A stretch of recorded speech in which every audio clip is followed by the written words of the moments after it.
Cette attaque sanglante a été perpétrée par des adeptes de l'islam, des membres du groupe État islamique interdit en Russie. Mais une question se pose assez rapidement. À qui bénéficie ce crime? Cette atrocité pourrait être liée à une série de tentatives de la part de ceux qui sont en guerre contre notre pays depuis 2014, les néo-nazis du régime de Kiev. Et comme on le sait tous, les nazis n'ont jamais hésité à utiliser les moyens les plus infâmes et inhumains pour parvenir à leurs fins.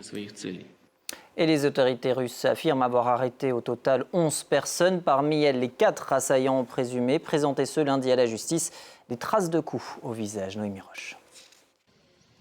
Après avoir été conduits sans ménagement au tribunal, les 4 assaillants présumés de l'attentat du Crocus City Hall comparaissent devant la justice russe.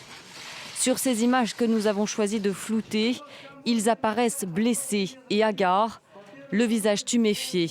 Ils ont visiblement été torturés. Inculpés pour terrorisme, les 4 hommes seraient originaires du Tadjikistan. Ils encourent la prison à perpétuité. Sur les lieux de l'attaque, les enquêteurs continuent de fouiller les décombres de la salle de concert, ravagée par l'incendie déclenché par les assaillants. L'identification des corps des victimes se poursuit. À l'heure actuelle, les corps de 137 personnes, dont 3 enfants, ont été retrouvés sur le site de l'attaque terroriste.